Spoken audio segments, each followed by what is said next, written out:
Bueno, y en la forma ideal dentro de toda la red de transporte, dentro de todos los sistemas, esta red que mueve 8 millones de usuarios cada día, ¿cuál sería el ideal dentro de la migración de hombre-camión hacia sistema articulado? Voy a hacer algunas acotaciones y con la confianza que te tengo, Emanuel, Muchas voy a gracias. aclarar ahí. No existe un ideal, Uh-huh. ¿no? Es, por ejemplo, cómo te gusta a ti la pizza, ¿no? Uh-huh. Cómo te gusta el espagueti al dente o blanco, al burro. Cada quien encontrará su ideal. En el entendido de que todos estos contextos urbanos tienen diferentes complicaciones, es responsabilidad de la autoridad, junto con los particulares y algunos otros organismos de la sociedad activa. Hablo de estos temas de ONGs y asociaciones. En este caso están ahora las asociaciones de vecinos copacos, los pueblos originarios, donde yo no puedo irle a dar una receta a un pueblo originario porque desconozco, como autoridad, desde mi limitación administrativa, cuáles son sus usos y costumbres. Entonces, yo creo que cómo se hacen las cosas. A mí en algún momento, en una transición de gobierno, alguien fue y me preguntó, oye, ¿cómo se hace una empresa de transporte? No es lo mismo Xochimilco que Aragón. Sí. ¿No? Entonces, lo primero en esta fórmula es que entiendas qué está pasando en la sociedad, ¿no? O sea, la gente de Xochimilco necesita, y perdón, pero Xochimilco sigue siendo la huerta de la Ciudad de México. Tiene ciertas producciones artesanales que llegan a la central de abastos. Entonces, Xochimilco necesita, aunque se enojen y aunque estén operando de manera regular, necesita alguien que opere un Xochimilco central de abastos. Sí. Pero solamente de 3 de la mañana a 8 de la mañana, y a las 9 de la mañana ya no va a tener recorrido. Pero tiene que ser negocio para que el bajo de Xochimilco a la central de abastos. Entonces, yo creo, no quiero ser grosero, ingeniero Manuel, pero en esta parte de cuál es el ideal, creo que la participación de 3 entes, ¿no? El primero es gobierno, sí, como el que marca las políticas, los lineamientos, y muchas de esas veces las políticas deben de estar alineadas en conocer a sus ciudadanos. Y esos ciudadanos necesitan un contrapeso porque pedimos, ¿no? Es como yo quiero un metro, pero no sé cuánto cuesta. Sí. ¿No? Yo quiero un RTP afuera de mi casa, pero no conozco la limitación del sistema por el número de unidades que tiene, ¿no? Yo quisiera que el Metrobús pasara también por mi colonia, ¿no?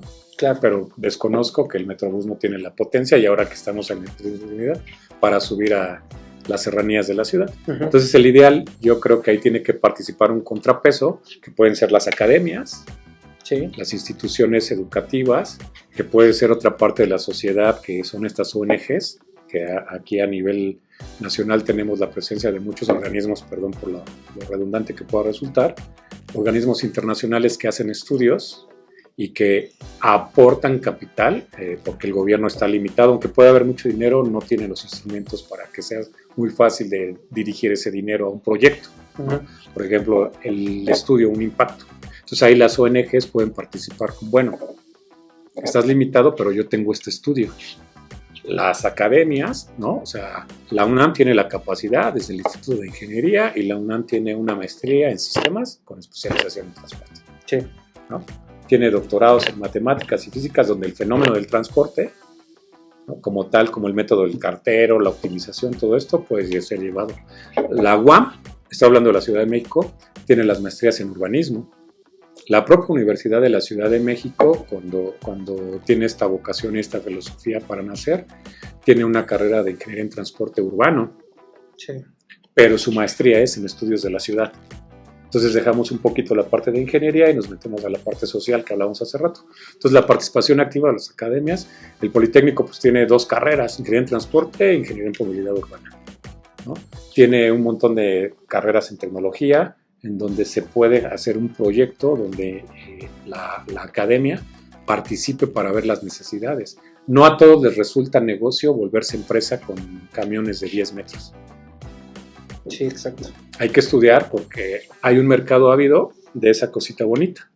Que llegue una vagoneta, pero si me traes una vagoneta con 12 asientos no es rentable, porque si cobro 8 pesos y mi vuelta llevo a 12 personas a 8 pesos, es una vuelta de 92 pesos. Ni el combustible me da. Entonces necesito un vehículo sencillo, y flexible que pueda cubrir recorridos que él no puede y que él tampoco puede. Entonces, ¿cuál es la necesidad ahí? Analizar en dónde está nuevamente el Estado de México. Les damos la misma receta para Cablebús, para Mexibús, dónde sí, dónde no. Escuché por ahí que el Estado de México tiene la intención de deshacerse de las vagonetas. Sí, algo se manejó. Es un menudo problema porque esas vagonetas cubren una función social literal, llegan hasta el último rincón del Estado de México. Yo siempre he dicho que la México-Puebla es la extensión de la globalización, ¿no? Sí. Por un lado teníamos el puerto de Veracruz y Zaragoza es la extensión de la entrada de los contenedores de Veracruz. Sí. Todo lo que entra por comercio a Veracruz, el contenedor que viene a la ciudad, que va a Aguascalientes para que Nissan arme, para que alguien pueda, se sube a Zaragoza. Y antes de entrar a Zaragoza pasó por la México-Puebla. Sí. Celebramos en la autoridad cuando alguien tomó la decisión de hacer un piso, un carril confinado, un viaducto para el trolebús. Sí. Y están ustedes presentes. Creo que es algo de orgullo y que se tiene que presumir, ¿no? Sí. Pero no satisface a todo el Valle de Chalco. No solo a una fracción. Exacto. Entonces, ¿la gente de Chalco se vio beneficiada? Sí, pero no todos. Cuando nuestros compañeros de las rutas hablan de las afectaciones, yo siempre les digo, sean un poquito prudentes, porque el mercado y la oferta que atiende el trolebús elevado no me satisface a mí, porque yo necesito llegar hasta Candelaria, o a Moctezuma, o a Pantitlán. Sí. ¿Y tu trolebús en dónde me dejas? Sí, en el límite de Santa Marta. Y tengo que hacer otro transbordo. El transbordo tiene un impacto social. El primero es el tiempo y el segundo es la incomodidad. Voy a referirme a cuando se hizo el cierre de la línea 1 sí. Y la jefa de gobierno en una plática que le dio a la gente que íbamos a dar el apoyo desde todos los órganos de gobierno, en la casona del metro, una conferencia donde ella estaba frente a una cámara y estamos, y nos dijo, yo quiero que ustedes como servidores públicos hagan sentir cálidos a los usuarios. Ya vienen fastidiados de un recorrido desde donde tú quieras y los tienes que bajar en Valderas. Y una persona que ya tenía su lugar, ¿no? Y venía acurrucado para bajarse hasta observatorio, hasta sus puntos de transbordo, lo vas a bajar y lo vas a meter en una lata llamada RTP. Y no sabes en qué número de camión se va a subir, porque hay 800 antes que él. ¿Cómo transmites esa calidez a un ciudadano que ya le fastidiaste el día y todavía no empieza a trabajar? Sí. Apenas lleva un porcentaje muy pequeño de su recorrido. Entonces, imagínate esos transbordos. Tú en Santa Marta, luego a dónde llegas, para llegar a la zona bonita de la Ciudad de México. Toda la Ciudad de México es bonita, ¿no? Pero la parte del corredor Reforma, Polanco, tiene ciertas cosas que las hacen atractivas. Así es. Esta leyenda urbana de que la línea 4 del metro pasa porque alguien dijo por aquí y nadie le preguntó a la gente si en realidad necesitaba salir de Martín Carrera para llegar en su momento a Candelaria, ¿no?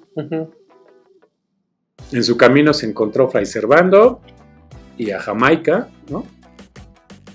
Y Santa Anita. ¿Qué tienen de interesante esos puntos? Jamaica sí, pero de ahí en cuenta toda la gente, todos los entusiastas del metro se quejan. Es que la línea 4 es un elefante blanco. Pues ¿por qué? Porque nadie les preguntó a la gente en ese momento, ¿no? O sea, la ideal es que fuera una alternativa para la gente que llega a Indios Verdes. Y por ahí los planes maestros y los proyectos dicen, carreras deben extenderse hasta Santa Clara, hasta Catepec. ¿Cuándo? ¿Cuándo lo vamos a ver? Sí. Con el costo que te estoy dando, ¿no? Entonces, ahí el ideal, pues hay que preguntarle a la gente de Catepec. El ideal para ahí, ¿no? Pero si me hablas de extender la línea 4 de Santa Anita a Periférico, no seas malo, pregúntale a la gente que vive en Coapa, pregúntale a la gente que vive en Coyoacán, ¿no? Y tan es así que existen recorridos con nuestros amigos de GMT que salen desde Escuela Naval y también nuestro compañero de Coviteni, ¿sí? Sí, Coviteni. Y que se van en sentido contrario sobre la viga y se aventan un recorrido de 3 horas desde de periférico a periférico, ¿no? Y es el recorrido natural de esa línea 4. ¿Por qué ellos siguen teniendo una muy buena oferta? Porque la línea 4 no lo cumple. Entonces, vas a hacer una extensión del metro, nuevamente, pregúntale a la gente. sea, cuando abren ustedes el mercado aquí en la Ciudad de México, y a mí me dio mucho gusto, ahora que tuve oportunidad de estar en Puebla, ver unidades de ustedes. Sí. Ustedes hacen su trabajo, creo que a la autoridad le faltó un poquito porque, ok, tengo los camiones y luego, o sea, no es mala onda, pero si se me descompone un camión en Puebla, ¿cuál va a ser el tiempo de reacción de aquí? Relativamente es el mismo tiempo, porque la responsabilidad de nosotros es donde inauguramos un proyecto. Acabamos de inaugurar Campeche, vamos a inaugurar Veracruz, es colocar una estación de servicio, colocar los aditamentos necesarios para la manutención del autobús y que de eso el vehículo siga trabajando, ¿no? Y eso habla entonces de una responsabilidad más allá de vender una unidad o de vender un stock que se tiene un indicador o una meta de tengo que colocar tantas unidades, ¿no? A mí me gusta mucho esa vagoneta, pero yo le veo una complicación para el transporte, y tú me lo dijiste, es turística. Sí. ¿Cómo trabajamos con ustedes? Y tengo la oportunidad a veces de platicar con mi amigo Mauricio, y me dice, señor, aquí está la vagoneta que tanto quieres, sí, pero ayúdame a que sea rentable para mi compañero. ¿La puedo tomar? Sí, adelante. Ese detalle, este nivel de detalle a mí me encanta. Esto se vuelve un dolor de cabeza para el transportista, el doble eje. Así es. Obviamente tiene una cuestión técnica muy importante de carga, de repartición de pesos para aquellos chicos que nos ven en las escuelas. Sus materias de física y de matemáticas, en la vida real la práctica es ese doble eje.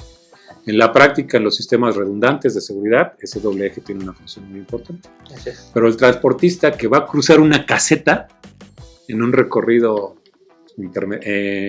metropolitano o interestatal y que va a cruzar una caseta tiene un costo extra. Sí. Y una llanta que te cuesta 8,000 pesos. Un poquito menos, son llantas pequeñitas. Entonces, en vez de tener el desgaste de 4 llantas, las vas a tener de 6. Sí, así es. Entonces, mis compañeros de transporte les cuesta a muchos, no a todos, porque hay muchos muy avesados, les cuesta trabajo identificar una llanta direccional de una llanta de carga o una llanta que genera la potencia, ¿no? Sí, la tracción. ¿Cuál tiene mayor desgaste? Pues la tractiva, ¿no? Entonces, en tu yoyo te cuesta más, pero tiene un tema de seguridad y de confort para la marca. Exactamente. Entonces ahí, la marca le hace un poquito más conocer mi mercado. El mío de mi ciudad. No conozco Puebla, no conozco Mérida. En Mérida te voy a pedir por favor que una de tus unidades eléctricas, de las baterías, me ayuden con el aire acondicionado. Sí. Pero aquí no. Y aquí la voy a aprender a criterio de, ¿no? ¿Y qué va a suceder en Veracruz? Un tema de humedad. Y que a lo mejor tus baterías va a tener un desempeño, un desgaste prematuro por la humedad. Y no sé cuándo vayas a Oaxaca y cuando vayas a Morelia. Entonces, nuevamente, ¿los conozco o no los conozco? Y con el último que platicamos fue con el usuario. Y aquí tengo 2 niveles de usuario. El que la va a manejar, el que la va a operar, lo irresponsable que era decirles, te vendo un camión en 1,900,000. Porque la marca no pudo llegar a eso. Porque digo, no hombre, no da. O sea, ni siquiera subirlo al barco, ¿no? Sí, en ese proceso la verdad es que sentados a la mesa 3 marcas, nosotros conocíamos nuestro precio base, muy respetuosos del proceso. Nosotros dijimos, ¿sabes qué? Llegamos hasta aquí, no podemos ir más para allá. Que finalmente no es una operación que para nosotros nos deje utilidad. Estamos entrando en una competencia donde ya no está dentro de nuestro segmento. Y nos retiramos, ¿no? Y una condición muy honorable de la marca y de los valores que promueve su nación, de ser responsables y no decir, quítales un peso y ganamos, ¿no? O sea, ellos sabían que los tiempos de disponibilidad de las unidades no iban a estar, que era muy complejo, que el usuario no los conocía, que los usuarios tenían ahí una diferencia, una inquietud porque no conocían a la marca, y en muchos momentos esta parte de una nueva marca, yo te lo voy a transmitir así, muchos de los transportistas, sobre todo del BRT, me lo han dicho, es que el gobierno siempre nos ha usado como un laboratorio de conejillos de indias.